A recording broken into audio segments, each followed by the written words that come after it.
And we continue our look at today's vote and where the UK goes from here with Sir Peter Westmacott. He had a 40-year career in the British diplomatic service, and he served as his country's ambassador to the United States. Sir Peter Westmacott, welcome back to the NewsHour. So what does today's Parliament vote rejecting this latest plan, what does it mean for the prospects of Britain leaving the EU? Is it now more likely or less likely? Well, we are now in a state of some political meltdown, as your correspondent was just explaining. I think at the moment it means that it is less likely that we leave on the 29th of March as scheduled because of today's vote, which was resoundingly against Theresa May's package, but also because tomorrow parliamentarians are very likely to vote heavily against the idea of leaving with no deal. So if you haven't got Theresa May's deal and you haven't got no deal, then what have you got? Answer that on the third day, on Thursday, there will be a vote about whether to ask for an extension of the 29th of March deadline from the European Commission. And at the moment, that is what is most likely to happen in the near future. So I think leaving on the 29th of March is feeling a little less likely than it was before tonight's vote. So you're saying parliamentarians tomorrow are likely to say, okay, we need some kind of deal if we're going to leave. The question is, what does it look like? Well, it's not even as clear as that, I'm afraid, Judy. What parliamentarians will say is we don't like the idea of what's called crashing out with no deal because it would be chaotic in a whole lot of different ways, and neither the European Union nor the United Kingdom is ready for that. But what they're not saying is what they would like, and that's part of the Prime Minister's frustration. She rushed off to Strasbourg at the weekend to try and put a few improvements to her package, but unfortunately without checking first that her own law officer, the Attorney General, thought that the package would do the trick. And he then opined this morning saying it doesn't give the legal guarantees that she had hoped for. And so the result was that Parliament said this isn't good enough. So we're a bit stuck in that sense. The most likely thing, therefore, is extending the timetable if the European side will agree. And a lot of the signs today, this evening since the vote, are that the European Commission and the European member states are not giving this away for nothing, that they will have their own views as to how long the extension might be, and there may be some conditions that are not to the liking of the United Kingdom. So you could still end up crashing out, but it feels to me not so likely that it'll happen on the 29th of March because there is likely to be a vote for an extension, if the Europeans agree to it, on Thursday. Peter Westmacott, why has this been so messy and so difficult? What's at the core of what's going on here? The core of it, Judy, is that it was always going to be very, very difficult. You know, you can decide if you've got a box of eggs in front of you whether you want to scramble them, fry them, poach them, or whatever it is. But once you've scrambled them, unscrambling eggs is really difficult and a hard thing to do. And many of us, of course, said that at the time.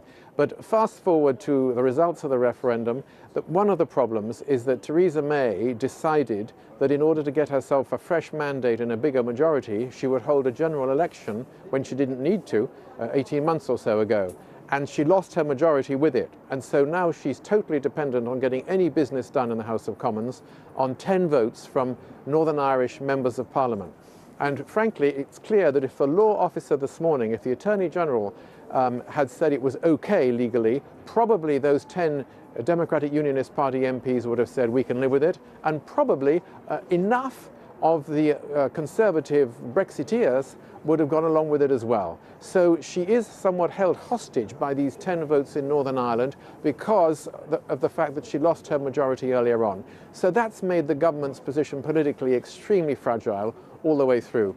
Added to that, I think the Conservative Party, never mind the majority or the lack of, has had real difficulty working out amongst themselves what sort of Brexit they want. They've been riven in two, indecisive, unable to sort things out, and so there's been a great deal of muddle over the last 2.5 years, to the frustration, I have to say, of a lot of the British people. And is that any one person's fault, or is it just the fault of the system?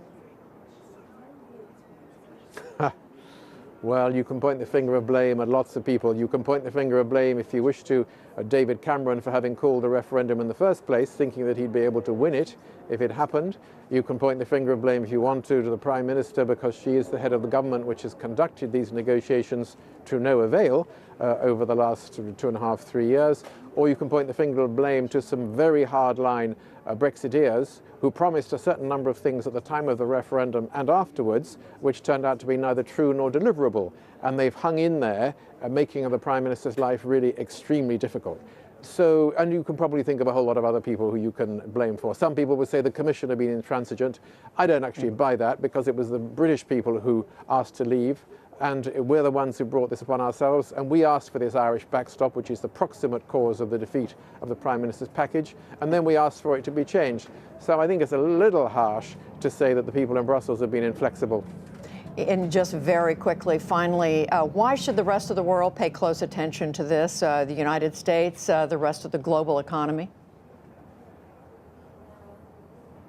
I think it matters to the United States for two principal reasons. One is that the United Kingdom is a very business-friendly economy, which is the obvious port of entry, especially for English-speaking peoples, to the European single market. And we've had lots of inward investment from companies building in the UK, investing in the UK to get access to the EU. And if that is taken away by the terms of the Brexit deal or no deal, that'll be a problem. Secondly, I think the United Kingdom in the European Union is a force, if you like, for the Anglophone world.